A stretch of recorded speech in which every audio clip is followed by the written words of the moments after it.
अध्याय 10 पुनर्प्राप्ति। मैं कुछ दिनों तक भूत की तरह दिखावा करता रहा।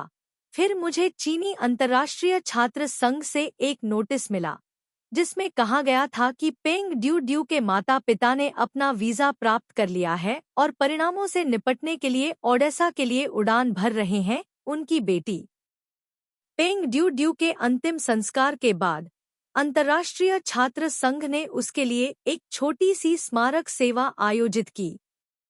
मैं समारोह में पेंग ड्यू ड्यू के माता पिता से मिला।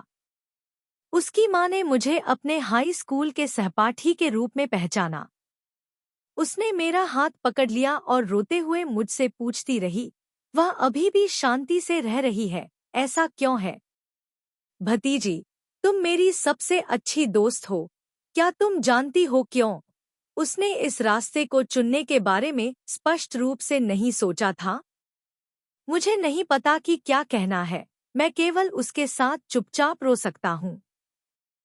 ड्यू ड्यू के पिता उसके बगल में चुपचाप बैठे थे। उनका चेहरा सफेद था। फिर उसने ड्यू ड्यू की माँ को याद दिलाया, वह चीज कहाँ है? इसे अपनी भतीजी के देखने के लिए बाहर ले जाओ। जैसे ही उसने ऐसा कहा, ड्यू ड्यू की माँ ने तुरंत रोना बंद कर दिया। उसने अपनी जेब से कुछ निकाला और मेरे हाथ में रख दिया। मैंने अपनी आंखें खोलीं और अंगूठी को घूर कर देखा। यह गुलाब, सोना और चांदी की 3 रंगों वाली कैटियर अंगूठी है। अंगूठी पर नाजुक ढंग से नक्काशी की गई है, जिस पर प्यार का प्रतीक है। यह वह अंगूठी है जो लंबे समय से ड्यू ड्यू की उंगली पर है। वह अंगूठी जो उसकी हर हरकत से हर किसी का ध्यान आकर्षित करती है। मिस, यह है। ड्यू ड्यू की माँ ने फिर से आंसू बहाए। जब ड्यू ड्यू का निधन हो गया, उसके हाथ ने उस अंगूठी को इतनी मजबूती से पकड़ रखा था कि वह उसे अलग नहीं कर सका।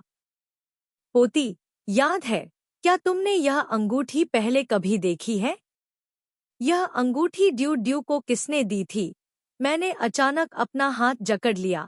छोटी अंगूठी टांका लगाने वाले लोहे की तरह लाल हो गई। मेरा दिल जल रहा है, मेरा हाथ। मैंने अपनी आंखें बंद कर ली। मुझे अपनी आंखों के सामने खून जैसा लाल रंग महसूस हुआ। ड्यू ड्यू, जब तुम चले गए, तो क्या तुमने इसे इस तरह कसकर पकड़ रखा था, जैसे आशा के आखिरी टुकड़े को पकड़ रखा हो? पोती, मैं अचानक इसे और बर्दाश्त नहीं कर सकी। मैंने अंगूठी ड्यू ड्यू की माँ के हाथ में दे दी और फिर खड़ी हो गई और भाग गई। 3 दिन बाद पेंग ड्यू ड्यू के माता पिता उसके अवशेष वापस चीन ले आए। मुझे याद है, एक बार उसने मुझसे मजाक में कहा था, अगर वह इतनी बदकिस्मत होगी कि जीवन भर खेल सकेगी, तो मैं उसके अवशेष घर ले आऊंगा। मुझे उम्मीद नहीं थी कि आधे महीने बाद भी मैं ऐसा नहीं कर सका। एक भी बात क्या, मैं पूरे दिन घर में बैठा रहा और इंतजार करता रहा कि सूरज की छाया धीरे धीरे पूर्व से पश्चिम की ओर बढ़े। मैं बिना यह जाने कि मैं किसका इंतजार कर रहा था, निराशा से इंतजार कर रहा था। कभी कभी जब मैं दीवार पर अपना छायाचित्र देखता था, तो यह सोचकर चौंक जाता था कि ड्यू ड्यू, यह तुम हो? नहीं, तुम अब भी मुझसे नफरत करते हो? मैंने दीवार पर बनी आकृति की ओर बुदबुदाते हुए अपनी बाहें फैला दी, लेकिन किसी ने मुझे उत्तर नहीं दिया। मैंने अपना चेहरा ढक लिया और बिस्तर पर लेट गई। मेरी उंगलियों से आंसू बहते हुए तकिया और बिस्तर को गीला कर रहे थे, चादरें गीली थी। जब मैंने घर फोन किया तब जाकर मैं शांत हुआ और नई आवाज में बोलने की कोशिश की।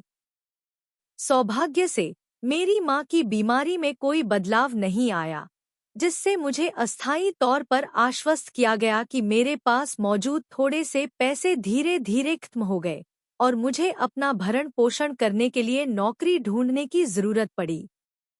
अगर ऐसा ही चलता रहा, तो वह दिन दूर नहीं जब मैं मानसिक रूप से टूट जाऊंगा। मैं उस पैसे को छूना नहीं चाहता जो टन जियानगो ने मेरे लिए छोड़ा था। हर शांत रात में मैं बार बार उनकी हस्ताक्षर पंक्तियों का पता लगाता हूँ। कई बार ऐसा होता है कि मुझे लगता है कि उसके साथ अभी भी कोई संबंध है। जब मैं सामान्य जीवन में लौटने वाला था, तो खाओ वेई अचानक मेरे पास आए और उनकी अभिव्यक्ति बेहद गंभीर थी। तुम मेरे पीछे आओ। मैं चौंक गया। पानी का गिलास मेरे हाथ पर गिर गया। पिछले कुछ दिनों से मैं धनुष और बाण के सामने कांपने वाले पक्षी में बदल गया हूँ। मैंने अपने हाथ पोंछे और हकलाते हुए कहा, क्या? फिर क्या हुआ? कुछ और दिन और वह चला जाएगा। बिना कुछ कहे मैंने तुरंत अपने जूते बदले और उसके पीछे कार में बैठ गया। हम सड़क के किनारे एक फोन बूथ पर रुके। खाओ वेई ने फोन नंबर डायल किया और फिर फोन काट दिया। तीसरी बार उसने रिसीवर में कुछ फुसफुसाया। दूसरी तरफ का व्यक्ति टोन जियान गो था। मैंने अपनी इच्छा को अपने दिल में दबाने की कोशिश की। मैं खाओवी के बगल में खड़ा रहा, उसके बोलने का इंतजार करते हुए। हम 3 अलग-अलग कारों में बदल गए। अंत में पेड़ों के जंगल में रुके। खाओ वेई अपनी कार को छुपाने के लिए घनी झाड़ियों में चला गया। फिर वह मुझे कुछ 100 मीटर पैदल चलकर समुद्र तट पर एक अकेले विला में ले गया। अंदर आओ, वह अंदर तुम्हारा इंतजार कर रहा है। खाओवी ने दरवाजा खोलने के लिए चाबी का इस्तेमाल किया। जैसे ही मैं कमरे में दाखिल हुआ, मुझे अपने पीछे दरवाजा बंद होने की आवाज सुनाई दी। आवाज खाली कमरे में गूंज उठी, जिससे मैं कांप उठा। कमरे में न तो लाइटें जलीं और न ही पर्दे बंद हुए। बाहर से कोई रोशनी अंदर नहीं आई। तब मेरी आंखों के सामने अंधेरा छा गया। आखिरकार 2 मिनट। मेरी आंखें धीरे धीरे अंधेरे की आदी हो गईं। मैं वस्तुओं की रूपरेखा को पहचानने लगा। मैं धीरे धीरे अंदर चला गया। लिविंग रूम में सोफे पर एक व्यक्ति बैठा था। उसके सामने एक टिमटिमाती आग थी जो कभी कभी गायब हो जाती थी। डॉट प्रकट हुआ।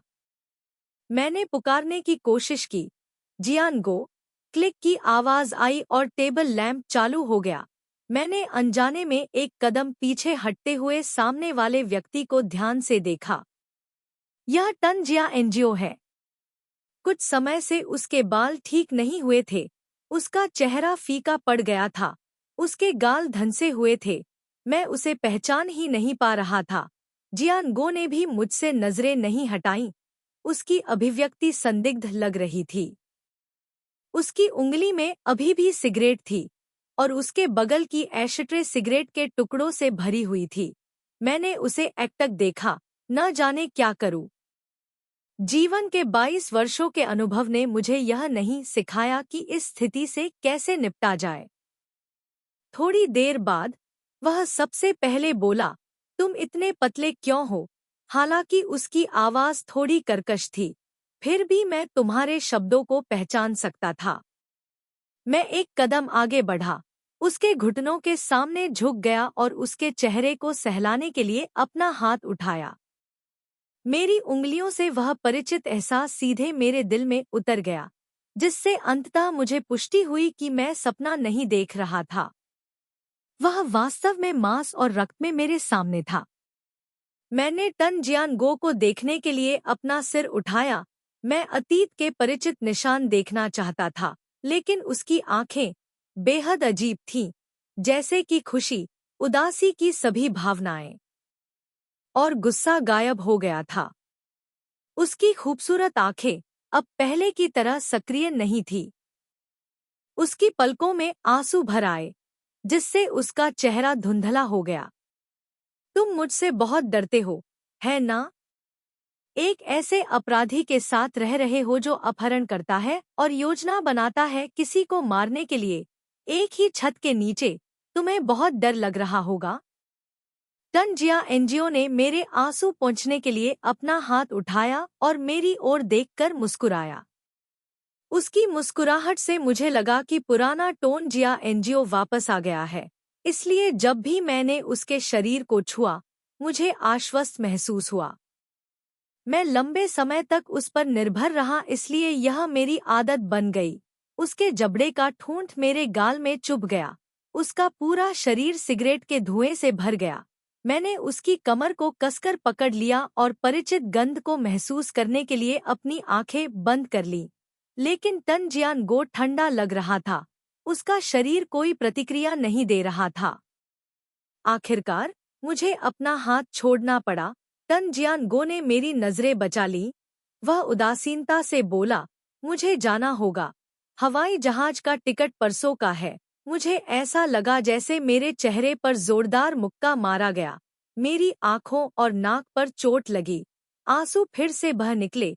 मैं तुम्हारे साथ आ रहा हूँ। मेरे साथ आओ।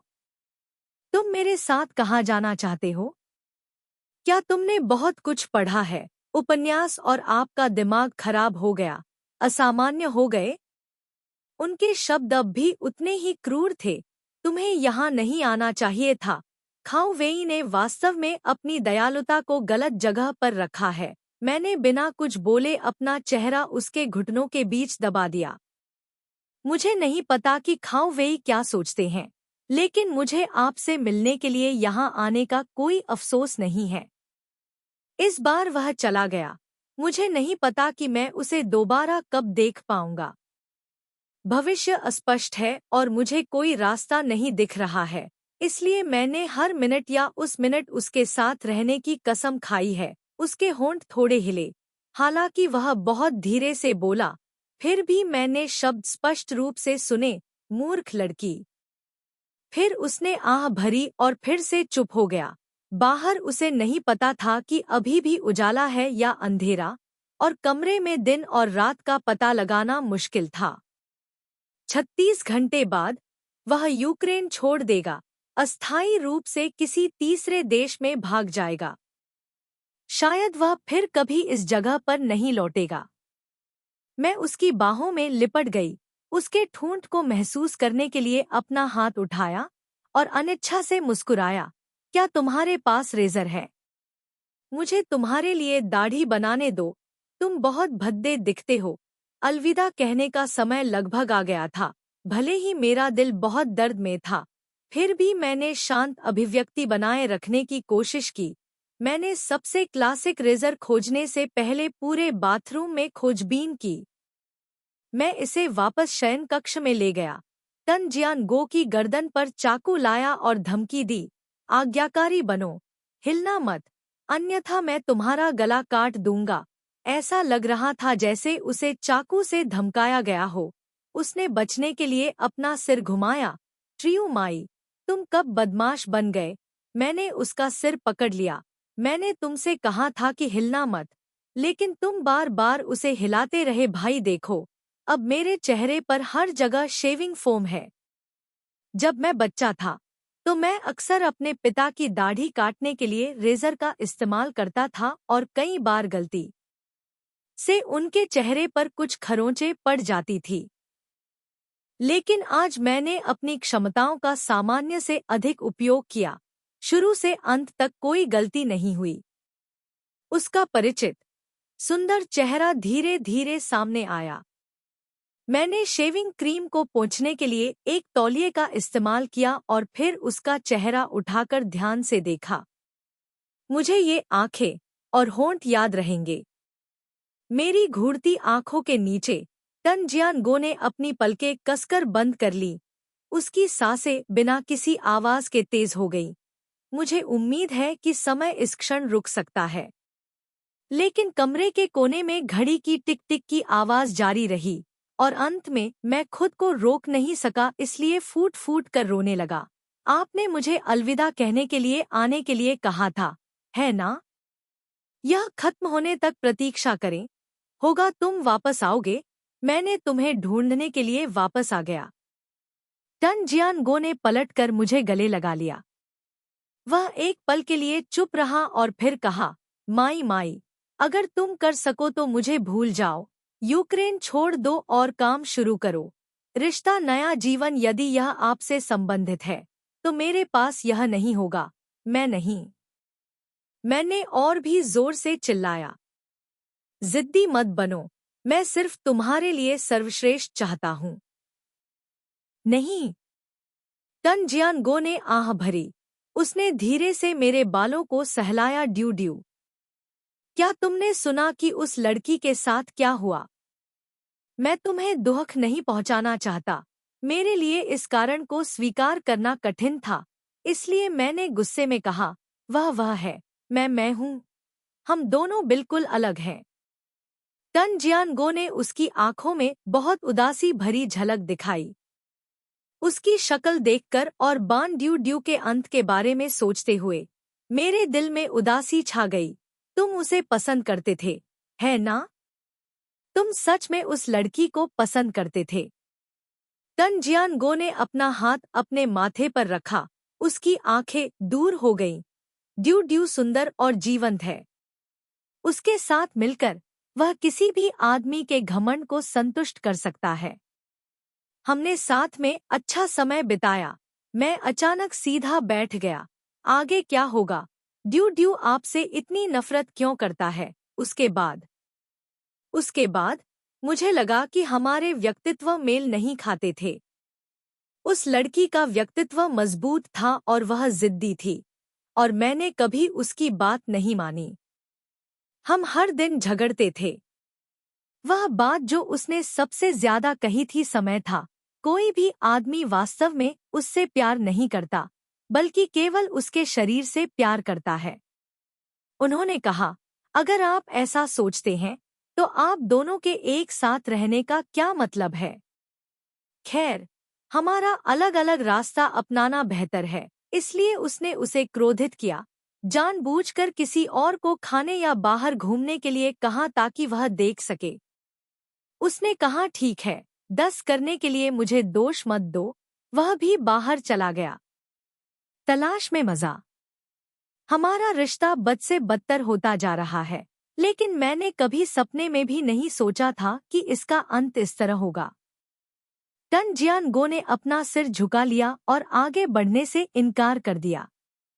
ड्यू ड्यू, वह बदकिस्मत है। मैंने कुछ शब्द हकलाए लेकिन पाया कि मैं समझा नहीं सका। उसने अभी भी मुझे गले लगा लिया। मैं उसकी ओर झुक गई और आहें भरती रही। मेरे आंसू सूख गए थे, लेकिन मेरे गालों पर आंसुओं के निशान बने हुए थे, जिससे मैं असहज हो गई थी। कहानी का दूसरा भाग मैंने ड्यू ड्यू के मुंह से सुना, उनकी पूरी प्रेम कहानी। लेकिन ड्यू ड्यू का निधन हो गया है। कौन कारण है और कौन प्रभाव है? कौन सही है और कौन गलत है? बिस्तर के सिर पर प्रकाश हमारे छाया को विपरीत दीवार पर प्रतिबिंबित करता है। दीवार दक्षिण पूर्व एशिया की उष्णकटिबंधीय शैली में पैटर्न वाले कागज से ढकी हुई थी, जिसमें शाखाएं और पत्तियां आपस में जुड़ी हुई थी, जैसे कि एक पुरुष और एक महिला के बीच का प्यार जो खत्म नहीं हो सकता था। मैंने टोन जियानगो की गर्दन के चारों ओर अपनी बाहें लपेट लीं, अपना चेहरा उसके चेहरे पर दबा दिया वापस, और उससे एक वाक्य पूछा, मेरे दिल में आशा की आखिरी किरण, अगर मैं ऑस्ट्रिया जाऊंगा तो क्या मैं तुम्हें फिर से देख पाऊंगा? मुझे नहीं पता, तन जियानगो ने निर्णायक रूप से उत्तर दिया। अब आप केवल एक या दूसरा कदम ही उठा सकते हैं। आपने उस कमीने को क्यों छोड़ दिया? अगर वह मर गया तो इतनी सारी चीजें नहीं होंगी। इस समय मुझे आपसे सबसे अधिक नफरत है। आप जैसा बुद्धिमान व्यक्ति ऐसी मूर्खतापूर्ण बात कैसे कर सकता है? उसकी छाती थोड़ी सी हिली, जैसे कि वह धीरे से हंस रहा हो। ऐसा लगता है जैसे हर कोई आपसे यह सवाल पूछता है, क्या आपने कुछ मूर्खतापूर्ण काम किया है? मैंने उसकी ओर देखा। मुझे बताओ, टन जियानगो ने मेरी ओर देखा। क्या तुम चाहते हो उसे भी मरना चाहिए? वह मरने के लायक है। उसके मुंह का कोना मुस्कुराहट प्रकट करने के लिए उठा, लेकिन निश्चित रूप से एक खुश मुस्कान नहीं। देखो, तुमने भी यही बात कही थी। आप नरम कैसे हो सकते हैं? दिल एक ही व्यक्ति के हाथों 2 बार मर गया। क्या तुम सचमुच इतने बेकार हो? तन जियानगो ने अपना सिर उठाया। उसके चेहरे पर रोशनी चमक उठी। वह खुद पर हंस रहा था। मैंने उसके फिगर का अनुसरण किया। केवल मेरे पेट में एक गांठ महसूस हुई। क्या? मैं जानता हूँ कि आप एक अच्छे इंसान हैं, इसलिए आप कार्रवाई करना बर्दाश्त नहीं कर सकते। इस बार वह जोर से हंसा और मेरी ओर देखने के लिए अपना सिर घुमाया। उसकी आंखों के कोने मुड़े हुए थे। आप जानते हैं, आम तौर पर मुझे सबसे ज्यादा नफरत तब होती है जब कोई मुझसे कहता है कि टन जियानगो वास्तव में एक अच्छा इंसान है। जिसने भी ऐसा कहा है उसके कारण निश्चित रूप से मुझे आपसे कुछ पूछना है। आप वास्तव में एक अच्छे इंसान हैं, मैंने हठपूर्वक कहा। इसे रोकें। उसने मेरा हाथ खींचा और अपनी छाती पर रख दिया। अब 12 बज चुके हैं। आप शायद पिछले कुछ दिनों से ठीक से सोए नहीं हैं। यहाँ आओ, मैं तुम्हें गले लगाता हूँ। एक झपकी ले लो। मैं कुछ सेकंड के लिए झिझका, फिर अपना दूसरा हाथ उठाया और उसके हाथ के पिछले हिस्से पर रख दिया। मेरी हथेली के नीचे उसका दिल लगातार धड़क रहा था। उसके दिल की धड़कन के साथ साथ नींद भी आने लगी। मैंने अपनी आंखें बंद कर लीं। उसके खिलाफ झुक गया और धीरे धीरे सो गया। मुझे नहीं पता कि कितनी देर बाद मैं चौंक कर जाग गया। रोशनी बंद हो गई, यह अंधेरा है। मैं नहीं बता सका कि आधी रात थी या सुबह, लेकिन मैंने खिड़की के बाहर कार के इंजन की आवाज सुनी। मैं तुरंत उठ बैठा। किसी ने मुझे नीचे धकेल दिया और धीरे से कहा, ऊपर मत आना। मंद रोशनी के तहत मैंने टोन जियानगो को खिड़की के पास जाते देखा। वह काफी देर तक बाहर देखता रहा और फिर अपना मुंह खोला। आखिरकार वे यहाँ हैं। जैसे ही उसने बोलना खत्म किया, लिविंग रूम अचानक टूटे हुए शीशे और गोलियों की आवाज से गूंज उठा। मैंने अभी तक अपना वाक्य पूरा नहीं किया था। टन जियानगो अचानक नीचे बैठ गया और मुझे जोर से खींच लिया। मैंने अपनी गति खो दी और जमीन पर बैठ गया। फिर वह दौड़कर मेरे ऊपर लेट गया। मुझे तुरंत समझ नहीं आया कि क्या हो रहा है, लेकिन मैंने बारूद की जलती हुई गंध महसूस की और मेरे कानों में गोलियों की आवाजें सुनाई दीं, जैसे कई विस्फोट हुए पटाखों के बच्चे टेट पर खेलते हैं।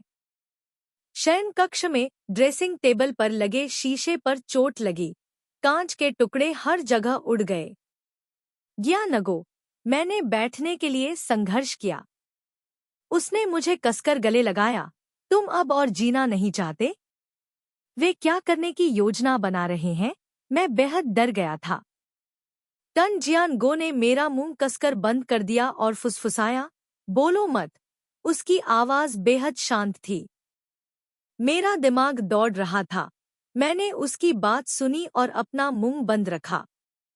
टन जियानगो ने मुझे कोठरी के पीछे एक मृत कोने में खींच लिया।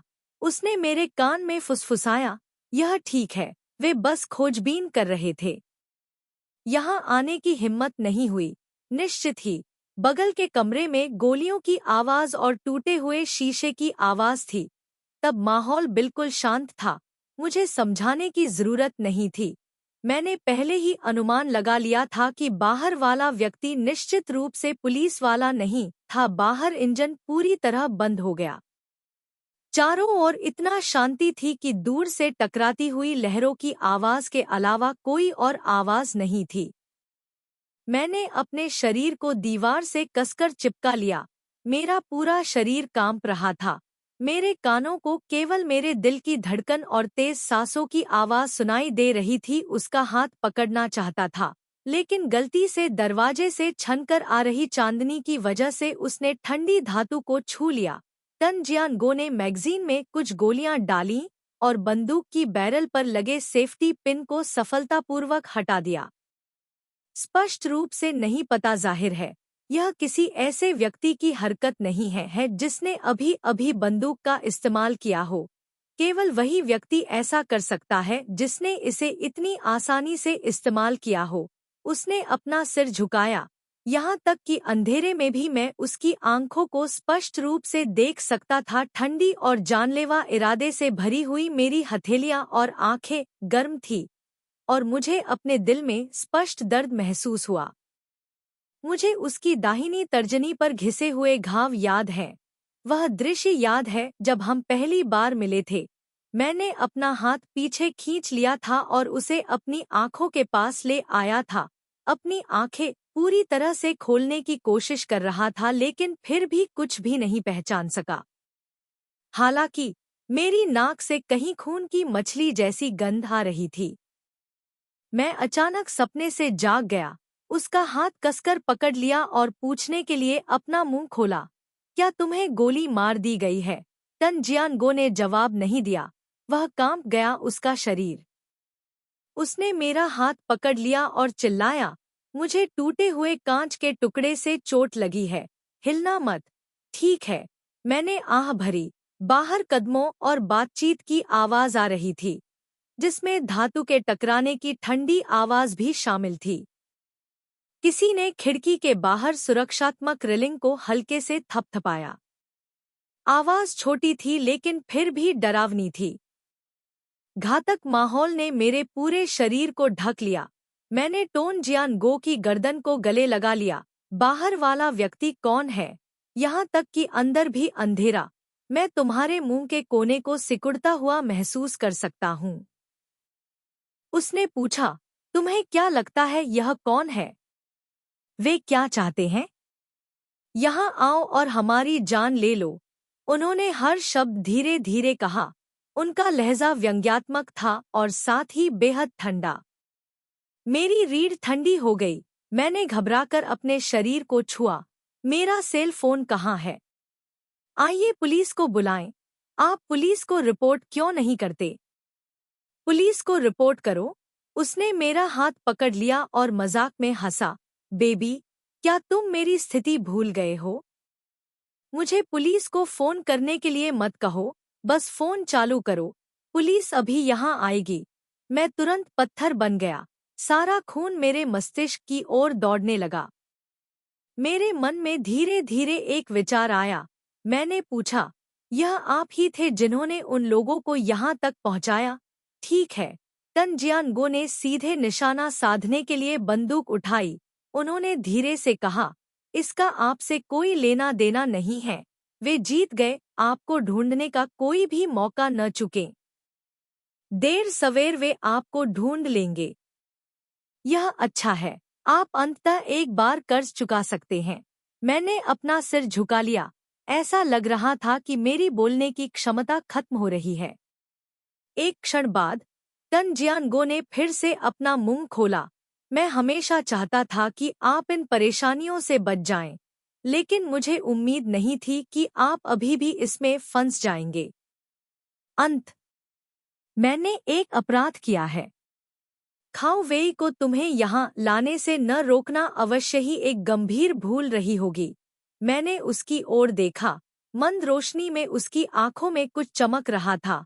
माई माई, आई एम सॉरी। उन शब्दों में इतनी भावनाएं समाहित थीं। उसका स्वर बेहद उदास था। मैंने उसके चेहरे को छूने के लिए अपना हाथ उठाया। मैं चाहता हूँ कि हम उस समय बर्फीले तूफान से बच न सके। वह क्षण कितना पवित्र था। उसके पास केवल मैं था, मेरे पास केवल वह था। मुझे क्षमा करें, मुझे कोई आपत्ति नहीं है। अगर तुम चुपके से चले जाओ तो नहीं। यहाँ मुझसे एक शब्द कहो, मैं जीवन भर तुमसे नफरत करूंगा। मैं जीवन भर तुम्हारा तिरस्कार करूंगा। तन जियानगो खोंग ने अपना सिर उठाया। उसकी पलकें मेरे हाथ में थोड़ी हिल गईं, जैसे कोई तितली अपने पंख फड़फड़ा रही हो। मैं चौंक गया और चारों ओर देखा, लेकिन फिर भी तन में कुछ भी असामान्य नहीं मिला। जियानगो ने एक पल के लिए देखा, फिर समझाया, बिजली का स्रोत काट दिया गया है। ऐसा लगता है कि इस घर की चोरी रोधी प्रणाली ने काम करना बंद कर दिया है। अब यह थोड़ा परेशानी भरा है। मुझे लगा कि यह चोरी रोधी प्रणाली पर निर्भर है। हम इसे पकड़ सकते हैं। भोर तक विरोध करो। मैंने बिना कुछ बोले उसका हाथ कस कर पकड़ लिया। मैं अपने दिल की घबराहट को मिटाने की पूरी हिम्मत जुटाना चाहता था। एक क्षण बाद लिविंग रूम में एक भयानक आवाज आई, तुम यहाँ चुपचाप बैठो, मुझे देखने दो। कैसे? तन जियानगो मेरे हाथ से हट गया। मुझे ऐसा लग रहा था जैसे मैंने सांस लेना बंद कर दिया है और उसकी छाया का पीछा कर रहा हूँ, जब तक कि वह बेडरूम के दरवाजे पर गायब नहीं हो गया। अराजक शोर जारी रहा। धीरे धीरे मैंने दरवाजे के बाहर हलचल सुनी। ऐसा लगा जैसे किसी ने चोरी रोधी खिड़की तोड़ दी हो। बाहर के लोगों का समूह सुबह होने से पहले घर पर आक्रमण करने के लिए कृत संकल्प था। मैंने पहले देखी हुई हांगकांग गैंगस्टर फिल्मों को याद करते हुए अचानक मुस्कुरा दिया। क्या फिल्म में गैंगस्टर कभी इतने विनम्र और सतर्क हैं? उन्होंने बिना सोचे समझे ताला लगा दिया, दरवाजे में लात मारी, घर में घुस गए और गोलियों की एक पूरी मैगजीन दाग दी, चाहे कमरे में युवा हों या बूढ़े पुरुष या महिलाएं। बंदूक के थूथन के नीचे हर जगह लाल रंग से रंगा ताजा खून। यह सच है कि लेखकों की कल्पना बिल्कुल भी विश्वसनीय नहीं है। बच्चों के दिमाग को बर्बाद करते हुए उसने मेरे हाथ में कुछ ठूंस दिया। माई माई। उनका लहजा बहुत शांत था, जैसे कि वह कोई असंबद्ध बातचीत कर रहे हों। उनके हाथों में पड़ना मौत से भी बदतर है। अगर वे यहाँ भागते हैं तो रसोई में जाएं, फिर गैस लाइन काट दे।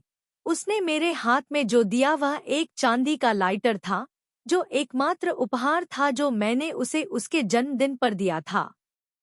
मेरे पूरे शरीर को ऐसा लगा जैसे मैं बर्फ के पानी में गिर गया हूँ। मैंने लाइटर को कसकर पकड़ लिया। यह अप्रत्याशित है कि मैं इस तरह से अपना जीवन समाप्त कर लूंगा। जीवन में बहुत सारी खुशियां थी, जिन्हें अनुभव करने के लिए मेरे पास समय नहीं था और मैं अपने माता पिता का बदला नहीं चुका सका। लेकिन सौभाग्य से वह अभी भी मेरे पास था। मैंने सिर हिलाया और इतने शांत स्वर में बोला कि मैं आश्चर्यचकित रह गया। ठीक है, मैं उन्हें बताऊंगा। खेल खत्म। तब तन जियानगो एक पल के लिए स्तब्ध रह गया, हंसा। क्या तुम्हें डर नहीं लगता? जब मैं तुम्हारे साथ होता हूँ तो मुझे डर नहीं लगता, मैंने ईमानदारी से उत्तर दिया। लेकिन मैं मरना नहीं चाहता। मैं तुमसे शादी करना चाहता हूँ और जीवन भर तुम्हारे साथ खुशी से रहना चाहता हूँ। अंधेरे में तन जियानगो ने काफी देर तक मुझे चुपचाप देखा। फिर उसने मेरे गाल को सहलाने के लिए अपना हाथ उठाया और यह कहते हुए फिर से शयन कक्ष से बाहर चला गया कि उसे कुछ लेना है। मैं कोठरी के पीछे बैठकर इंतजार करने लगा, आपके लिए, जैसे चुपचाप किसी नियति का इंतजार करना जिसकी मैं भविष्यवाणी नहीं कर सकता। लेकिन तन जियानगो जल्दी से वापस आ गया। वह मेरे बगल में बैठ गया और मेरे कंधे को गले लगा लिया। मैंने उसकी गहरी, धीमी आवाज अपने कानों में गूंजती हुई सुनी, माई माई। यदि आपके पास अभी भी भविष्य में शादी करने का मौका है तो मैं तुमसे शादी करूंगा। मैंने अपना सिर उसकी ओर घुमाया, लेकिन इससे पहले कि मैं प्रतिक्रिया कर पाता, एक गीले रुमाल ने मेरा चेहरा ढक दिया। मैंने केवल एक पल के लिए संघर्ष किया और फिर जल्दी ही मर गया। एक अचेतन स्थिति में मैंने एक गुच्छा देखा, रंगीन गुब्बारों की। मैंने उन्हें पकड़ने के लिए अपना हाथ बढ़ाया, लेकिन गुब्बारे पहले से ही ऊंची उड़ान भर रहे थे। मेरे कानों में आवाजें थी, लेकिन जब मैंने सुना तो आवाज गायब हो गई। मैंने छिपने के लिए एक शांत जगह ढूंढने की जहमत उठाई। मेरे कान में आवाज अधिक स्पष्ट हो गई। जब मैं इसे पहचान सका तो मुझे एहसास हुआ कि यह रूसी लग रही थी। मैं अचानक उठा और अपनी आंखें खोलने की पूरी कोशिश की। मेरे सामने एक सफेद छत थी। मुझे नहीं पता था कि यह जगह कहाँ है। मुझे बहुत संदेह हुआ। मैंने अपने शरीर को हिलाने की कोशिश की, लेकिन मेरे हाथ में थोड़ा दर्द हुआ। मैंने अपना सिर उठाया और ऊपर देखा तो शेल्फ पर पानी की एक बोतल लटकी हुई थी जो बूंद बूंद करके मेरे शरीर में गिर रही थी। मुझे तुरंत होश आया। मुझे पता था कि मैं अस्पताल में हूँ। मेरे बेहोश होने से पहले की घबराहट और चिंता मेरे पास वापस आ गई। खिड़की के पास एक व्यक्ति मेरी ओर पीठ करके खड़ा था। रोशनी के कारण मैं केवल उसका लंबा शरीर और चौड़े कंधे देख सका और उठकर बैठ गया। जियानगो। वह व्यक्ति तुरंत घूमा और तेजी से मेरी ओर चला। उसका चेहरा खुशी से भरा था। माई, क्या आप जाग रहे हैं? वह आदमी पुलिस की वर्दी पहने हुए था। उसकी गहरी नीली आंखें हैं और उसके सामने एक बचकानी मुस्कान है। मैं आंद्रे हूँ, मेरा दोस्त जिसे मैंने काफी समय से नहीं देखा था। मैंने आंद्रे को यहाँ देखने की उम्मीद नहीं की थी। मैंने काफी देर तक उसे आश्चर्य से देखा और फिर बिस्तर से उठने की कोशिश की। टन कहाँ है जियानगो? मैं उसे देखना चाहता हूँ। आंद्रे मुझे गौर से देखने के लिए नीचे झुके। उनकी पुतलियां अचानक पारदर्शी बैंगनी नीले रंग की हो गईं, इतनी भारी कि मुझे बेचैनी महसूस हुई। क्या हुआ? या वह अभी भी जीवित है? ऐसा लगा जैसे आंद्रे ने मेरे विचारों को समझ लिया हो और उसने भावहीन स्वर में मुझे उत्तर दिया, वह कहाँ है? आंद्रे का स्वर बहुत शांत था, जैसे कि वह अपने काम के बारे में अपने वरिष्ठों को बता रहा हो। आज सुबह 4 बजे टन ने पुलिस को फोन किया। जब हम घटनास्थल पर पहुंचे तो 3 गैंगस्टरों को गोली मार दी गई थी। सन को केवल मामूली चोट आई थी चोटें, लेकिन उसे हिरासत में लिया जाएगा और पूछताछ की जाएगी। बाद में उस पर तस्करी, अपहरण और हत्या के प्रयास का आरोप लगाया जाएगा। आंद्रे को यह कहते हुए सुनकर मैं पूरी तरह से जाग गया था। टन जियानगो ने पुलिस को सूचना दी। उन्होंने पुलिस को सूचना दी। क्या आप भूल गए हैं कि आप एक अपराधी हैं जिसकी पुलिस को तलाश है? मेरे बारे में क्या? मैं यहाँ क्यों हूँ? मैंने जोर से कहा। आंद्रे ने मेरे कंधे पर अपना हाथ रखा। तुमने एनेस्थीसिया की अधिक मात्रा ले ली है। हमने उसे कोठरी के पीछे पाया। हमें डर था कि आप घायल हो गए हैं, इसलिए हम आपको अस्पताल ले गए। मैंने आंद्रे की बेल्ट पकड़ ली। क्यों? क्या उसने बताया कि उसने पुलिस को क्यों बुलाया? क्या तुम सच में नहीं समझते? आंद्रे ने मेरी ओर देखने के लिए अपना सिर नीचे कर लिया। वह धीरे से बोला, उसके स्वर में थोड़ी सहानुभूति थी। क्या इसके अलावा कोई और कारण है जिसके कारण वह चाहता था कि आप सुरक्षित रहें, इसलिए उसने पुलिस को बुलाया? हमारी सरकार ने मतदान करने वाली जनता से तस्करी पर पूरी तरह से नकेल कसने और सीमा शुल्क भ्रष्टाचार को खत्म करने का वादा किया है। यदि इस समय आप पर प्रयास किया जाए तो क्या आप जानते हैं कि इसका परिणाम क्या होगा? मैंने जाने दिया, पीछे हटना शुरू कर दिया, जब तक कि मेरी पीठ हेडबोर्ड को नहीं छू गई। मेरे लिए अब पीछे हटने का कोई रास्ता नहीं था। माई। आंद्रे मेरे सामने बैठ गए और अपना हाथ मेरे हाथ के पीछे रख दिया। मैंने अपने हाथों को अपनी पीठ के पीछे छिपा लिया। मेरा दिमाग खाली था। चाहे मैंने कितनी भी कोशिश की, मैं अभी भी उसकी बात को पचा नहीं पाया। इस समय परिचित रूसी शब्द सभी अपरिचित प्रतीक बन गए और आंद्रे ने धीरे से कहा, खड़ा हुआ। यह सही है। टन ने मुझसे संदेश आगे बढ़ाने के लिए कहा, मिस, क्योंकि वह नहीं चाहता था कि आप अराजक दृश्य देखें, उसने एनेस्थीसिया का इस्तेमाल किया। कृपया उसे माफ कर दे। मैंने आंद्रे की ओर एकटक देखा। मेरे दिमाग में कोई स्पष्ट विचार नहीं था, लेकिन मैं एक बात स्पष्ट रूप से जानता हूँ। कम से कम टन जियानगो है, अभी भी जीवित है। कितने साल की सजा होगी? माई, मुझे नहीं पता। आंद्रे का चेहरा सहानुभूति और अफसोस से भरा था। उसकी आवाज बेहद कोमल थी। मैं सिर्फ एक पुलिसकर्मी हूँ। मेरी जिम्मेदारी अपराधियों को पकड़ना और उन्हें न्याय के कटघरे में लाना है। कितने साल की कैद बाकी है और जज का फैसला क्या होगा? मैंने बेहद असहाय महसूस करते हुए सिर झुका लिया। बाद में मेरा सहकर्मी आपका कबूलनामा लेने के लिए यहाँ आएगा। याद रखें, उन चीजों के बारे में कुछ भी न कहें जो आपकी चिंता नहीं करती। आंद्रे के शब्दों ने मुझे छू लिया। उन्होंने हमेशा मुझे प्यार किया और मेरी रक्षा की, भले ही मैंने उन्हें निराश किया। ऐसा लगता था कि आंद्रे मुझे समझते थे। सोचते हुए उन्होंने अपनी उंगली से मेरे गाल को छुआ। तुम्हें दुखी होते देखने का मुझमें साहस नहीं है। मैं उस पहली मुलाकात को नहीं भूल सकता जब मैं उससे मिला था। रेशम जैसी चिकनी त्वचा, छोटे हिरण जैसी काली आंखें। आंद्रे, न केवल तुम मूर्ख हो, बल्कि तुम्हारी दृष्टि भी एक समस्या है, मैंने कहा। मामले में साक्ष्य एकत्र करने के दौरान वकील के सर्वोत्तम प्रयासों के बावजूद तन जियानगो को तस्करी में शामिल होने के कारण अभी भी जमानत नहीं दी गई थी। यूक्रेन में आपकी सभी संपत्तियां जब्त कर ली गई हैं। जियानगो की मानसिक स्थिति उनके वकील श्रीमान के अलावा मुझे भी बेहद चिंतित करती है। हर बार जब उसका उल्लेख किया जाता है तो वकील अपना सिर हिला देता है और कहता है कि उसका मूड बहुत नकारात्मक है। ऐसा लगता है कि उसने हार मान ली है। रूसी भाषा में दक्षता के बारे में पूरी तरह से बेपरवाह। खाओ वेई के कौशल बहुत अच्छे नहीं थे, इसलिए वकील से बात करना थोड़ा समय की बर्बादी थी। मेरे खराब रूसी भाषा कौशल ने भी मदद नहीं की।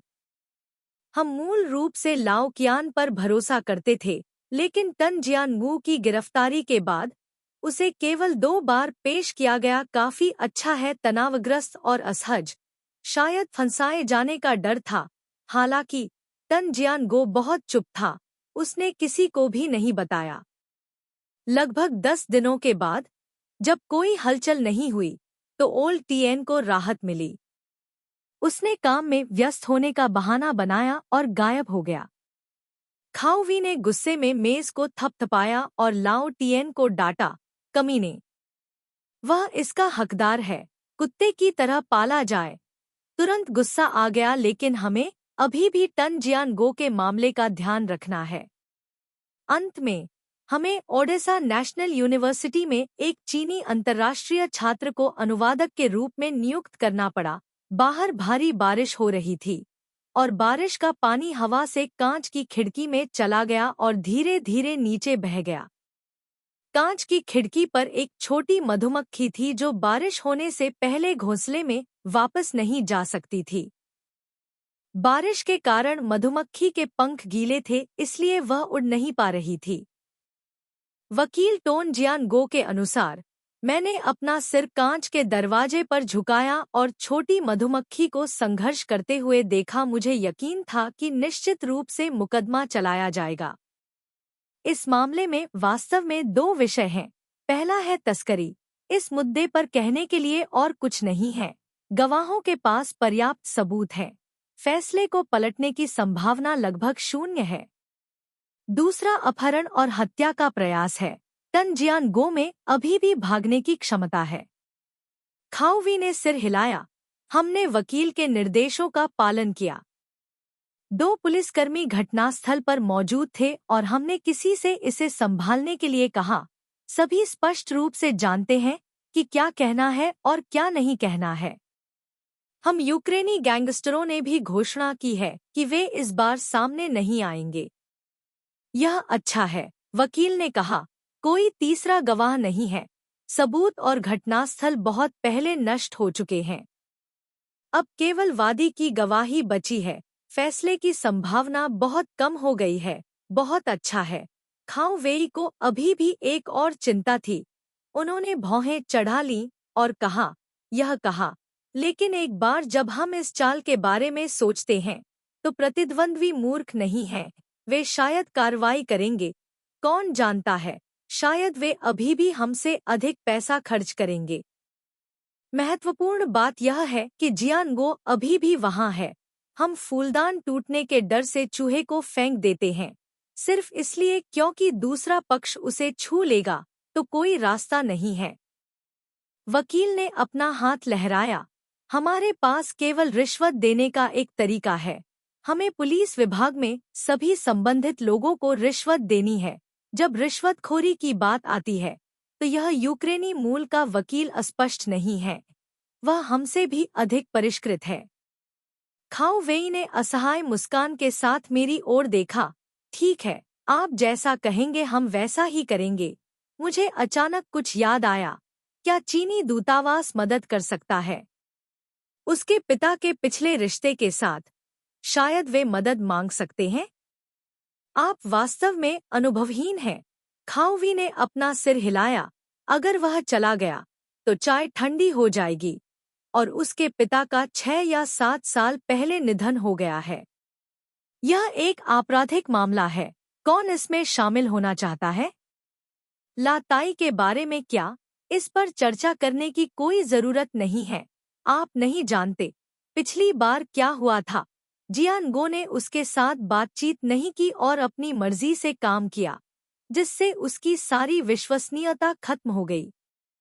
इसलिए उसने जाने दिया। अब से ऐसा मत करो, पिताजी का उल्लेख करें। तन जियानगो शब्द उसके सामने है। मैं फुसफुसाया। वह गुस्से में है इसलिए उसने ऐसा कहा। वह जियानगो को अकेला नहीं छोड़ेगी। खाओवी ने मुझे संदेह से देखा।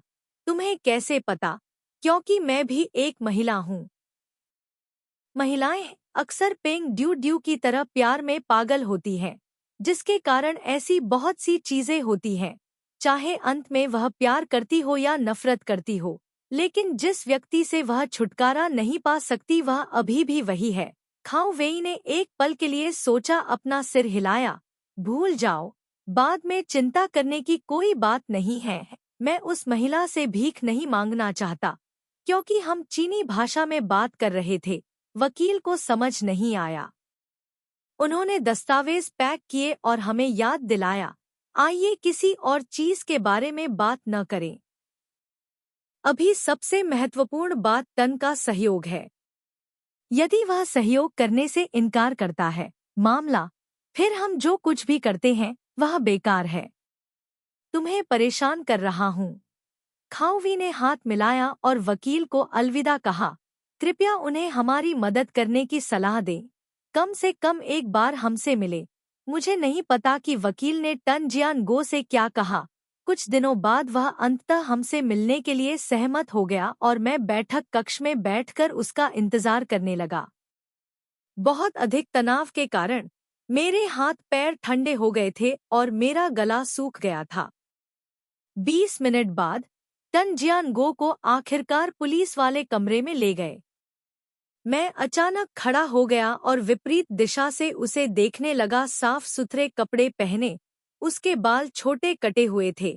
हालांकि वह अभी भी पतला था, लेकिन उसकी शक्ल काफी अच्छी लग रही थी।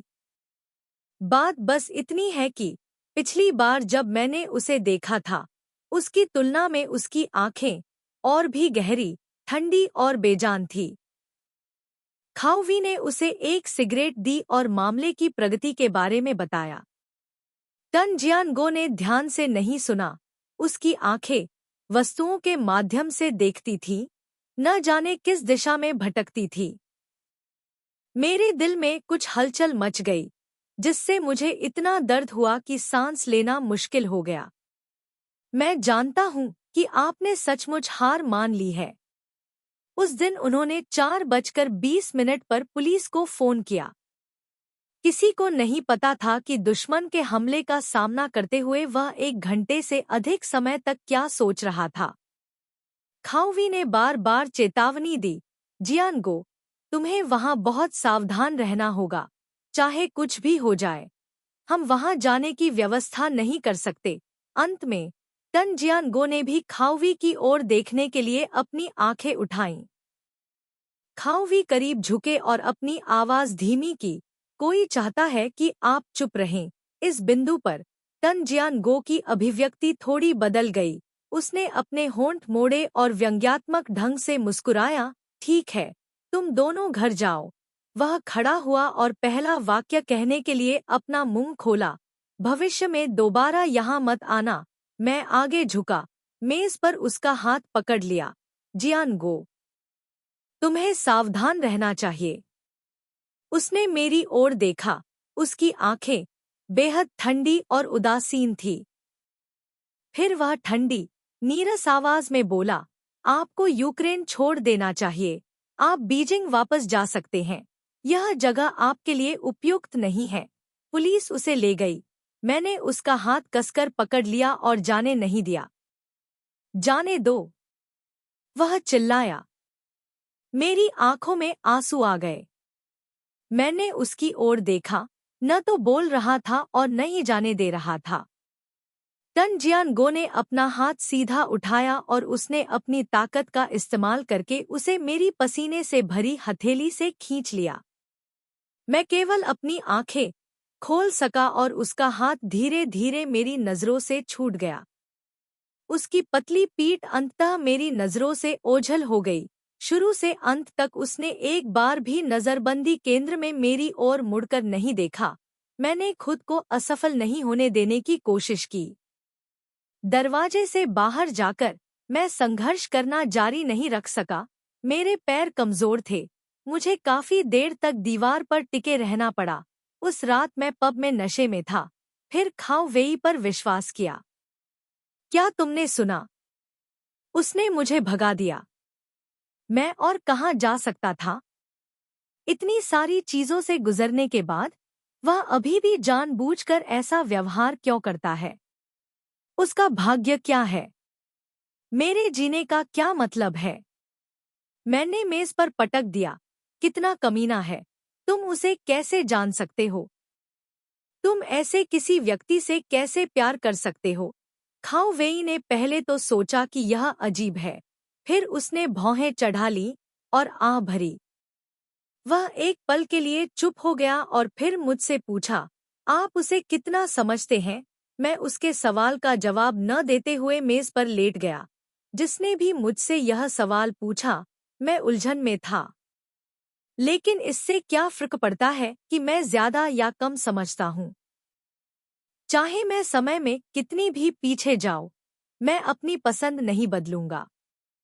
मैं वास्तव में तुम्हें नहीं समझता। सबसे पहले मैं उसकी सुंदर और सुरुचिपूर्ण उपस्थिति से आकर्षित हुआ। चांदनी के अंधेरे पक्ष को देखने में पूरी तरह से असमर्थ था। जब तक मैं उठा, मैं नीचे तक डूब चुका था। बाहर निकलने का कोई रास्ता नहीं था और मैं पीछे मुड़ भी नहीं सकता था। खाओवी ने कहा, मुझे आपको यह बताने में कोई आपत्ति नहीं है। इससे पहले मैंने एक बार जियानगो को ब्रेकअप करने की सलाह दी थी तुम्हारे साथ। मैंने कहा, तुम दोनों संगत नहीं हो, दो पूरी तरह से अलग दुनिया से संबंधित हो। जियानगो को देखो, जब से तुम उससे मिली हो, तुम्हारे साथ बुरी चीजें घटित होती रहीं। पुरानी कहावत की भाग्य और नियति वर्जित है, गलत है। हालांकि हमारी भावनाएं अभी भी गहरी नहीं हैं। हम जितनी जल्दी अलग होंगे, यह उतना ही कम दर्दनाक होगा। मैंने मुस्कुराते हुए कहा, बस मुझे सीधे बताओ कि मैं एक धूमकेतु हूँ। क्यों इधर उधर भटकने की जहमत उठाओ? मेरा मतलब यह नहीं था। खाओवी अजीब तरह से मुस्कुराए। मैं कहना चाहता हूँ। जियानगो ने गलत व्यक्ति को नहीं देखा।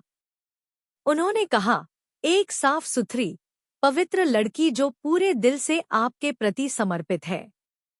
यदि आप अब उसे अलविदा कहते हैं, तो इसका मतलब है कि आप उसका जीवन बर्बाद कर देंगे। खाओवी आम तौर पर इतनी बात नहीं करता है। वह स्पष्ट रूप से नशे में था। मैं अपनी बाह पर सिर रखकर लेट गया और हंसा। त्रियुमाई, क्या आप है? ठीक है। खाओवी ने धीरे से मुझे छुआ। मैंने अपना सिर हिलाया, बियर की आधी बोतल का एक घूंट लिया। मुझे लगा कि मेरे गले में खट्टा स्वाद बढ़ रहा है, जिससे मेरा दम घुट रहा है। फिर मैंने बियर पी ली, खांसते हुए तब तक खांसता रहा जब तक बियर खत्म नहीं हो गई। आंसू। त्रियुमाई। खाओवी ने क्षमा प्रार्थी आंखों से मेरी ओर देखा। मैं बाथरूम की ओर भागा और उल्टी की। अंत में मैंने दीवार पर लटके दर्पण की ओर देखा और दूर एक अजीब, पीला चेहरा देखा। काली आंखें, दर्पण में प्रभामंडल, सुस्त आंखें, गंदे बाल। मैंने अपने हाथ सिंक पर रखे हुए थे। मेरे पैर अस्थिर थे। मुझे चीन से ओडेसा लौटे हुए केवल 1 महीना ही हुआ है, लेकिन मैं बाहर खड़ा हुआ 10 साल बड़ा लग रहा हूँ। दरवाजा खटखटाया। त्रियुमाई। त्रियुमाई। मैंने एक गहरी सांस ली, अपने चेहरे पर ठंडा पानी छिड़का, फिर दरवाजा खोला और बाहर चला गया। मैं ठीक हूँ। खाओवी शांत थे। उन्होंने कहा, मेरी बकवास भूल जाओ। वह आपके साथ कैसा व्यवहार करता है आप मुझसे बेहतर जानते हैं, है ना? इसे भूल जाओ, मिस्टर खाऊ। मैंने उनसे पूछने से पहले एक पल के लिए झिझकते हुए कहा, आप अभी भी मुझसे कुछ छिपा रहे हैं, है ना? क्या? आपने पिछली बार भी बात पूरी नहीं की थी। जियानगो ने उस व्यक्ति को क्यों रिहा कर दिया? खाओवी ने मुझे अजीब नजरों से देखा। जब आप जियानगो से मिले तो आपने उनसे सीधे क्यों नहीं पूछा? मैं शुष्क हंसी। क्या आपको लगता है कि उसके व्यक्तित्व के साथ वह आपको बताएगा? खाओवी ने अपना सिर झुकाया, बिना कुछ बोले बियर की बोतल को काफी देर तक देखता रहा। फिर उसने उसे मेज पर इतनी जोर से पटक दिया कि बियर का गिलास हिल गया। क्यों? क्योंकि उस आदमी ने जियानगो से कहा कि वह अपनी बेटी को एक पत्र लिखना चाहता है। उस कमीने ने कहा, टोन जियानगो, तुम्हें निराशा हो रही है। तुम्हारे पिता की मृत्यु हो गई और तुम उन्हें आखिरी बार भी नहीं देख पाए। लेकिन उस साल थोड़े से पैसे के लिए उसने मुझे चीन छोड़ने के लिए मजबूर किया, जिसके कारण मुझे अपना परिवार खोना पड़ा। मेरी पत्नी दूसरे पति के पास चली गई और यहाँ तक कि मेरी बेटी का उपनाम भी बदलना पड़ा। मेरी बेटी अपने जन्म के बाद से इस जैविक पिता को नहीं जानती है। जब मेरी माँ की मृत्यु हुई तो मैं उनके पास नहीं था। उन्होंने मेरा नाम पुकारा और कहा कि हमें यह कर्ज कैसे चुकाना चाहिए। मैंने अपनी उंगली की नोक पर जोर से काटा और कांपती आवाज में कहा, उसी कारण से। हाँ, उस लड़के ने यह भी कहा, जब आप मेरी बेटी से मिलें तो कृपया मुझे संदेश देना। 7 साल पहले मैंने अनिच्छा के कारण उसे छोड़ दिया था और अब अनिच्छा के कारण मैं उसे स्वीकार नहीं कर सकता। कृपया मेरी बेटी को बताएं, मुझे उसकी बहुत याद आती है। आपने अब से मेरी बेटी से कहा, जब चंद्रमा साफ होने का समय हो और 7वें महीने की पूर्णिमा हो तो मेरे लिए कुछ कागजी पैसे जलाना ठीक है। खाओवी जोर से हंसते हुए बोले। यह सुनकर जियानगो तुरंत नरम हो गई उसका दिल। क्या आप मुझे बता सकते हैं कि क्या उसके दिमाग में कोई समस्या है? वास्तव में एक समस्या है। मैंने अपने आंसू रोकने की कोशिश की। वह बेहद समस्याग्रस्त है। कोई भी उसकी तुलना नहीं कर सकता। यह सही है। खाओवी ने वेटर से मुझे और बियर देने के लिए हाथ हिलाया और मुझे टोस्ट किया। चलो, गिलास खत्म करते हैं।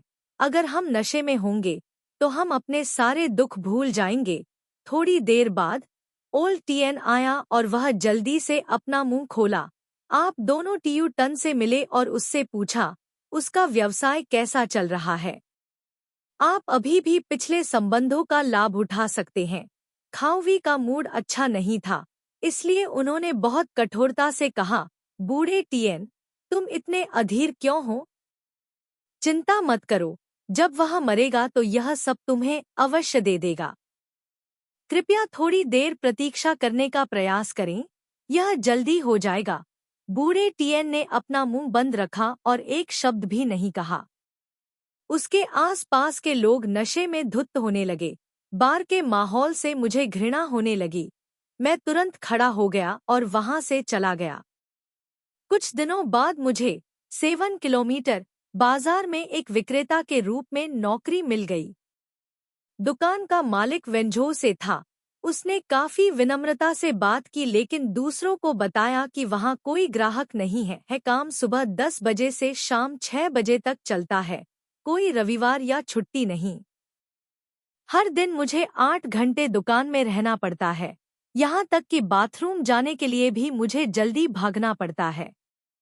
मेरा मासिक वेतन 120 अमेरिकी डॉलर है, जो किराया, बिजली और पानी और दिन में 3 भोजन के लिए पर्याप्त है। यह गर्मियों का सबसे गर्म समय था।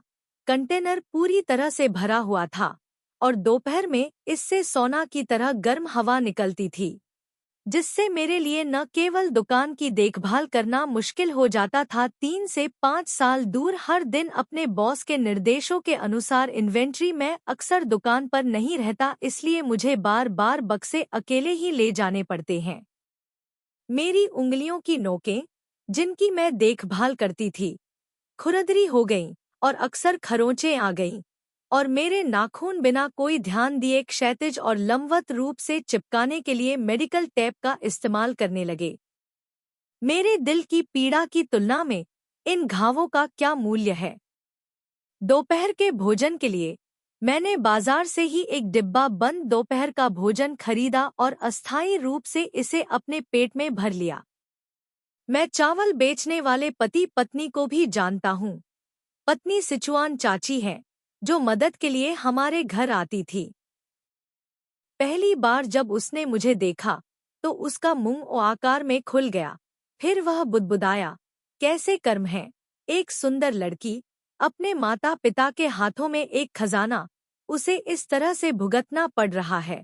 जैसे ही वह बोली, उसने मेरे लंच बॉक्स में मांस के कुछ और टुकड़े डाल दिए। मैं बस मुस्कुराया। मैं उसके अच्छे इरादों की सराहना किए बिना नहीं रह सका, लेकिन मैं मांस के उन वसायुक्त टुकड़ों को निगल नहीं सका। तो अंत में उसके पास अगले दरवाजे की दुकान में केवल एक मोटा जर्मन शेफर्ड कुत्ता था। खाओवी अभी भी टनजियानगो के मामलों के कारण पूर्व और पश्चिम की ओर भाग रहा था। उसने अपने व्यवसाय की भी उपेक्षा की। पहला परीक्षण आधे महीने बाद 8 अगस्त को है, एक शुभ संख्या। यह जानने के बाद कि मैं 7 किलोमीटर बाजार में काम करता हूँ, जब तक आंद्रे काम में व्यस्त नहीं है तब तक वह गाड़ी चलाकर बाजार जाएगा, मैंने दरवाजा बंद कर दिया और फिर मुझे घर ले गया। मैं उसे परेशान नहीं करना चाहता था। मैंने उसे कई बार समझाया, लेकिन उसने मुझे नजरअंदाज कर दिया। अंत में मुझे उसे वह करने देना पड़ा जो वह चाहता था। जब हम साथ थे, आंद्रे ने कभी भी अपने काम का उल्लेख नहीं किया। मैं जानता हूँ कि आप अपने पुलिस करियर को लेकर उत्साहित हैं, इसलिए मैं आपके लिए चीजें मुश्किल नहीं बनाना चाहता। इसके अलावा मुझे अब बात करने में कोई दिलचस्पी नहीं है। हम दोनों के पास आमतौर पर बात करने के लिए विषय नहीं होते हैं, इसलिए माहौल बहुत नीरस है। एक दिन आंद्रे मुझे घर ले गए। मैंने हमेशा की तरह धन्यवाद कहा और कार से बाहर निकलने के लिए दरवाजा खोला। आंद्रे ने मुझे पुकारा, माई। मैंने अपना सिर घुमाया। क्या हो रहा है? उसने मुझे ध्यान से देखा। उसकी गहरी नीली आंखें चमक रही थी, अनगिनत जटिल किरणें मिली। माई, तुम केवल 22 साल की हो, भविष्य अभी भी लंबा है। मैं मुस्कुराया, फिर उसे अलविदा कहा और लिफ्ट में जाने के लिए मुड़ गया। चेहरा खाली था। जब मैं दर्पण में देखता हूँ तो मैं देख सकता हूँ कि मेरे चेहरे पर क्या है, आंसुओं से भरा हुआ। मैं केवल 22 साल का हूँ। क्या मैं अभी भी बहुत छोटा हूँ? फिर भी मुझे ऐसा लगता है कि मेरा दिल इतना पुराना हो गया है कि मेरी आधी जिंदगी बीत चुकी है। मुझे अभी भी याद है कि वह एक ठंडी गर्मी का दिन था। उस दिन दुकान में बहुत भीड़ थी। मैं व्यस्त नहीं था। दोपहर के 2 बजे तक दोपहर का खाना खाने का समय था। चावल के 2 टुकड़े खाने के बाद मैंने अचानक बगल की दुकान पर जर्मन शेफर्ड कुत्ते को पागलों की तरह भौंकते हुए सुना। मैंने लंच बॉक्स नीचे रख दिया और देखने के लिए बाहर चला गया। मुझे लगा कि यह कोई कर अधिकारी जांच करने आ रहा है, क्योंकि बीफ नाम का यह जर्मन शेफर्ड हमेशा हाई अलर्ट पर रहता है। जब भी वह दूर से किसी को वर्दी पहने हुए देखता है तो वह दुकान बाजार में व्यापारियों को सचेत करने के लिए अपनी आवाज उठाता है। अप्रत्याशित रूप से पुलिस की वर्दी पहने व्यक्ति आंद्रे था। मैंने उसे चुप कराने के लिए तुरंत बीफ को दबा दिया, लेकिन वह अभी भी आंद्रे की पैंट के किनारे को काट रहा था और उसके चारों ओर दौड़ रहा था। मैंने मुस्कुराते हुए आंद्रे से पूछा, आप इस समय यहाँ क्यों आए? आंद्रे की शक्ल काफी शांत थी, दयनीय। उसकी पुलिस टोपी एक तरफ झुकी हुई थी, लेकिन उसने बिल्कुल भी बुरा नहीं माना, बस मेरा हाथ खींचने के लिए दौड़ा। मेरे पीछे आओ। क्या हो रहा है? मैंने उसे अपने हाथ से छीन लिया। मैं अभी भी दुकान की देखभाल करनी है। भाई, तुम क्या कर रहे हो? संघर्ष करता रहा। तुम क्या करना चाहते हो? क्या तुम मेरे चावल के कटोरे को गिराना चाहते हो? कृपया अपना हाथ छोड़ो। आंद्रे रुक गया और मेरी ओर मुड़ा। उसका चेहरा पसीने से लथपथ था। उसके रवैये से पहले बहुत आश्चर्य हुआ। आंद्रे चुप था। एक एक क्षण बाद ही उसने यह शब्द कहे, तन को कुछ हो गया। मैं स्तब्ध रह गया, क्षण भर के लिए प्रतिक्रिया करने में असमर्थ हो गया। आंद्रे ने अपना सिर नीचे किया, अपने पैरों की ओर देखा और धीरे से कहा, कल रात तन को किसी ने पीटा था। वह गंभीर रूप से घायल हो गया था और अब अस्पताल में है। इस बार मुझे समस्या समझ में आ गई। मैंने अपनी मुट्ठियां भींच ली, दांत भींच लिए और उससे कहा, तो तुम किसका इंतजार कर रहे हो? जल्दी से मुझे उसके पास ले चलो। अस्पताल के कमरे के दरवाजे के बाहर पहरा दे रहे पुलिसकर्मी ने मुझे अंदर नहीं जाने दिया। आंद्रे ने अपने सहकर्मी को एक तरफ खींच लिया और काफी देर तक फुसफुसाते हुए बातचीत की।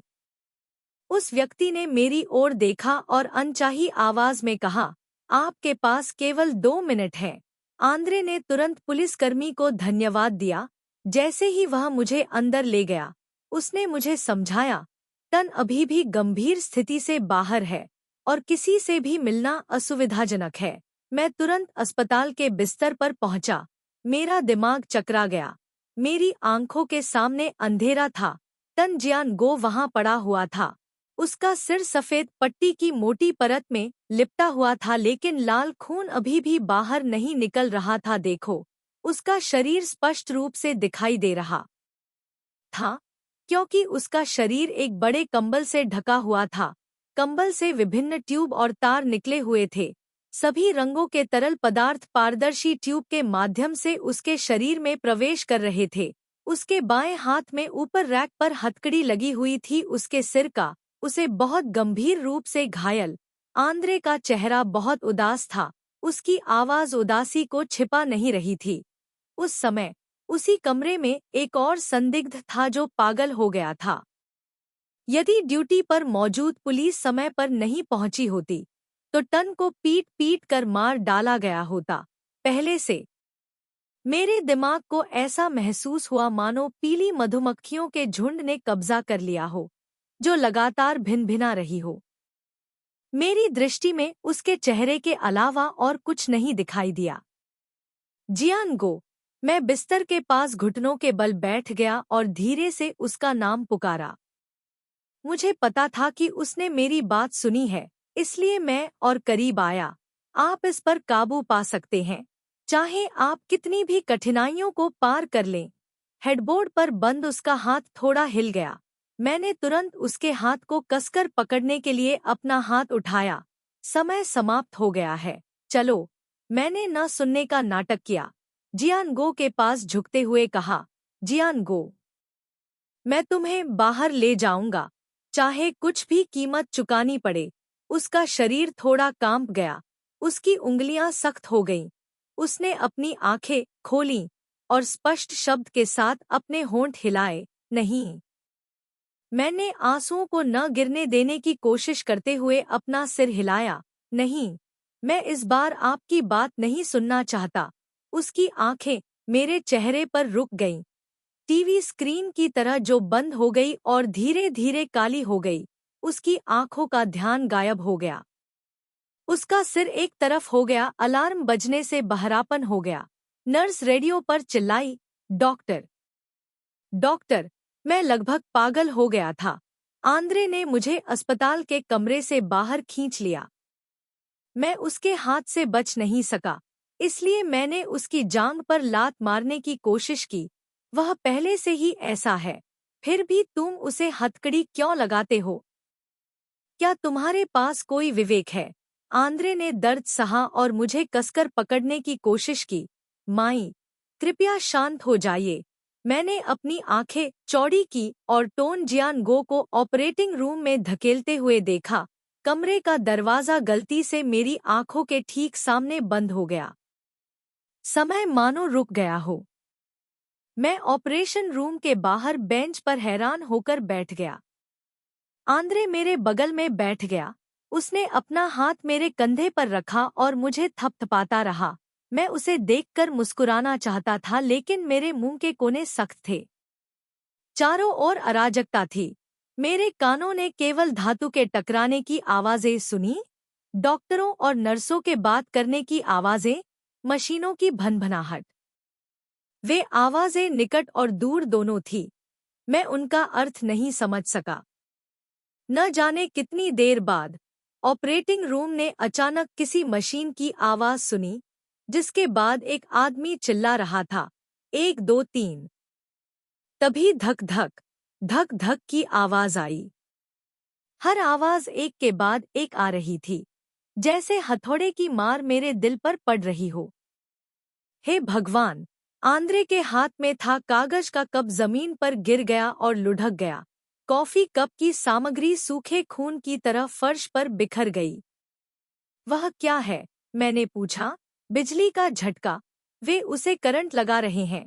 उसके शब्द मेरे कानों में ऐसे पड़े जैसे छतरी पर बारिश की बूंदें पड़ रही हों। मुझे समझ नहीं आया कि वह क्या कह रहा है। दोपहर 4 बजे आखिरकार ऑपरेशन रूम का दरवाजा खुला। सादे कपड़ों में 2 पुलिसकर्मी पास आए और डॉक्टर से कुछ कहा। मैं भी आगे बढ़ना चाहता था, लेकिन आंद्रे ने मुझे रोक लिया। मैं केवल दूर से खड़े होकर टोन जियानगो को देख सका। उसका चेहरा पारदर्शी ऑक्सीजन मास्क से ढका हुआ था। उसका चेहरा पीला पड़ गया था और किसी वास्तविक व्यक्ति की तरह नहीं था। कृपया मुझे जाने दीजिए, मैं अभी भी खुद को नियंत्रित कर सकता हूँ। मैंने अपना संयम बनाए रखने की कोशिश की, लेकिन आंद्रे ने मेरी बात नहीं सुनी। उसकी उंगलियां और भी सख्त हो गई। वह किसी से नहीं मिल सकता। तुम दोनों को घर जाना चाहिए। आंद्रे ने तुरंत माफी मांगी। पुलिसकर्मी ने मेरी ओर देखा, अपना सिर हिलाया, फिर आंद्रे की ओर मुड़ा। आंद्रे, मुझे लगता है कि वह ठीक नहीं लग रही है। उसे आराम करने की जरूरत है। मैं शांत बैठा रहा और हिलने से इनकार कर दिया। आंद्रे के पास मुझे अस्पताल से बाहर निकालने से पहले मेरे ठीक होने का इंतजार करने के अलावा कोई विकल्प नहीं था। बाहर बहुत अंधेरा था। उत्तरी आकाश में काले बादल छाए हुए थे। हवा बहुत तेज थी। तेज बारिश के कारण आंद्रे ने मेरे लिए कार का दरवाजा खोला। मैं वहीं खड़ा रहा। मेरे पैर मानो जमीन में मजबूती से दबे हुए थे। थोड़ी देर बाद मैं अनिच्छा से माई कार में बैठ गया। आंद्रे मेरा हाथ खींचना चाहता था, लेकिन मैंने अचानक उसका हाथ कसकर पकड़ लिया, जैसे घास की आखिरी जीवनरक्षक पत्ती को पकड़ लिया हो। साथ ही अपनी आवाज में विनती की, मेरी मदद करो आंद्रे, मैं उसे बाहर निकालना चाहता हूँ। मुझे नहीं पता कि मैं उसकी मदद कैसे कर सकता हूँ।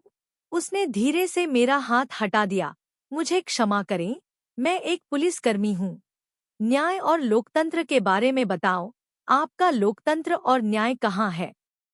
यदि पुलिस विभाग किसी और का पैसा नहीं लेता और उसके लिए परेशानी पैदा नहीं करता, तो क्या वह आज वहां होता जहां वह है? यदि किसी ने जानबूझकर उसे नुकसान नहीं पहुंचाया था, तो हिरासत केंद्र में उसे पीट पीट कर लगभग मार ही क्यों डाला गया? वह पैसा कहाँ है जो हमने तुम्हें रिश्वत दी थी? क्या आपने इसे कुत्ता पालने के लिए लिया है? आप लोगों ने वादी से पैसे लिए और फिर प्रतिवादी से पैसे लिए। आप लोग गैंगस्टरों से भी अधिक बेशर्म हैं। आंद्रे ने बहुत देर तक मेरी ओर देखा। उसके सुंदर चेहरे पर दर्द और निराशा दिख रही थी। थोड़ी देर बाद उसने अपना सिर झुका लिया और चलने के लिए मुड़ा। मैं स्तब्ध रह गया। अचानक मुझे एहसास हुआ कि मैंने क्या किया है। मैंने उसका पीछा किया और उसकी कमर पकड़ ली। मुझे क्षमा करें आंद्रे, मैंने गलत बात कही।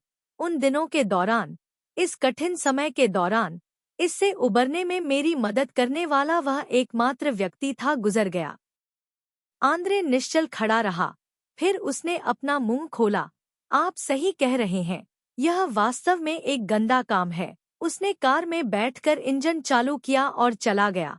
जमीन पर बैठ गया और मेरे कंधों को कसकर गले लगा लिया। तभी तेज हवा चली और फिर बारिश होने लगी। मैं बारिश में निश्चल खड़ा रहा, ऊपर देखता रहा कि बारिश की हर बूंद मेरे चेहरे पर आ रही है। दर्द उतना ही दर्दनाक था जितना कि कोड़े लगने से, लेकिन इससे मेरे दिल में पीड़ा भी हुई शांत हो गया। वहां बहुत से लोग छाता लिए हुए मेरे पास से गुजर रहे थे। उन्होंने अपना सिर घुमाकर मुझे ऐसे देखा जैसे मैं पागल हो गया हूं। जब तक एक जीप नहीं रुकी, ड्राइवर ने मुझ पर एक रेनकोट डाला और मुझे यात्री सीट पर बैठा दिया। यह एक अजीब जगह पर किसी रिश्तेदार से मिलने जैसा था। मैं अंततः फूट फूट कर रोने लगा। डरो मत, आइए ला ताई को खोजें, हम निश्चित रूप से उसे बचा सकते हैं। खाओवी ने तुरंत कार स्टार्ट की और बारिश में ही चले गए। हम ला ताई के लिविंग रूम में बैठे रहे और इंतजार करते रहे। आधे घंटे बाद वह पीच स्विमसूट पहनकर हमसे मिलने के लिए बाहर आई, जैसे कि वह अभी अभी उठी हो एक झपकी। खाओवी को 2 वाक्य कहते हुए सुनने के बाद ला ताई तुरंत पलटा।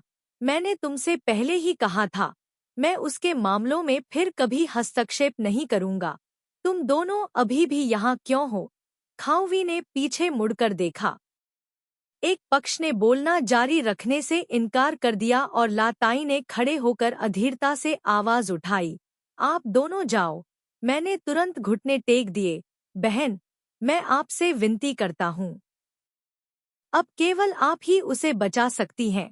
मेरे साथ यह चाल मत खेलो, यह बेकार है। मैंने उसकी जांघों को कसकर पकड़ लिया और कांपती आवाज में कहा, दीदी, जब तक वह वहाँ है, उन लोगों को फिर से चाल खेलने का मौका मिलेगा।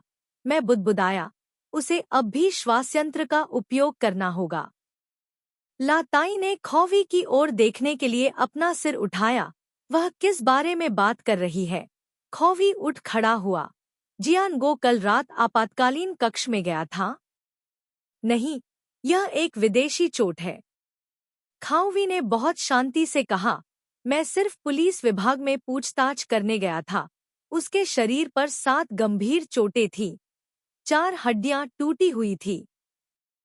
उन लोगों ने लोहे के बिस्तर के पैरों और तेज लकड़ी की छड़े का इस्तेमाल किया था। स्पष्ट रूप से उनका उसे बचाने का कोई इरादा नहीं था। जीवन। ऐसा कहा गया कि जब पुलिस कमरे में दाखिल हुई तो हर जगह खून था। जब उसे अस्पताल ले जाया गया तो जियानगो के दिल ने धड़कना लगभग बंद कर दिया और उसे कुल 5000 सीसी खून दिया गया। मैंने अपनी आंखें घुमाईं और खाओवी की ओर देखा। एक मछली जैसा स्वाद मेरे गले में चढ़ गया, जिससे मुझे उल्टी करने की इच्छा हुई। मुझे समझ नहीं आता कि आप शांति से ऐसे क्रूर शब्द क्यों कह सकते हैं। यह एक तेज चाकू की तरह था जो मेरे दिल को छेद रहा था और उसे आधा काट रहा था। तुम चुप रहो, अब और बात मत करो। लाताई ने अपना हाथ लहराया और खाओवी को आगे बढ़ने से रोक दिया। लाताई लगभग कुर्सी पर गिर पड़ी। उसने कॉफी का कप पकड़ने के लिए अपना हाथ उठाया, लेकिन उसका हाथ कांप गया जिससे कॉफी उसकी आस्तीन से नीचे गिर गई। गुलाबी शर्ट एक पल में भूरे रंग में रंग गई। लाताई कॉफी का एक घूंट ले रही थी। उसकी अभिव्यक्ति धीरे धीरे शांत हो गई। उसने अपना मुंह पोंछा और खाओवी से पूछा, यह किसने किया? कोई नहीं जानता, खाओवी ने मुस्कुराते हुए कहा। अब अपराधियों की जांच भी नहीं की गई है। पुलिस ने कहा कि निगरानी कैमरा नष्ट हो गया है। क्या ऐसा है? उसके चेहरे की विशेषताएं एकदम सही हैं। जब वह मुस्कुरा नहीं रही होती है तो वह एक सुंदर सुंदरता दिखाती है, लेकिन जब वह तिरस्कारपूर्वक मुस्कुराती है तो उसका रूप कुछ भयावह होता है। खौवी ने सिर हिलाया, यह सच है। तुम दोनों घर जाओ। लाताई उस स्थान को छोड़ने के लिए फिर से खड़ी हुई। मैंने उसे जाने नहीं दिया। मैंने घुटने टेक दिए और उसकी शर्ट खींची। कृपया। लाताई ने अपना सिर घुमाया और खाओवी से गंभीरता से कहा, उसे जाने देने के लिए कहो। हाथ। खाओवी नीचे बैठ गया और मेरा हाथ खींच लिया। ट्रायू माई, अपना हाथ छोड़ दो। बहन। मैंने फिर भी उसे बचाने की कोशिश करते हुए जाने से इनकार कर दिया, लेकिन लाताई ने मेरे हाथ से शर्ट छीन ली और वह चली गई। बिना मुड़े सीधे ऊपर। चलो घर चलते हैं। खाओवी ने मुझे खड़े होने और बाहर जाने में मदद की। मेरा पूरा शरीर कांप रहा था। ऐसा लग रहा था मानो हजारों पाउंड कुचले जा रहे हों। पत्थर ने मुझ पर बोझ डाल दिया, जिससे मैं सांस लेने में असमर्थ हो गया। खाओवी ने मुझे सलाह नहीं दी। उसने सिगरेट सुलगा ली। मेरे थोड़ा शांत होने की प्रतीक्षा करते हुए उसने अपना मुंह खोला। लाटे मना नहीं करती, जिसका मतलब है कि हमें अभी भी उम्मीद है। उसका व्यक्तित्व बहुत अजीब है।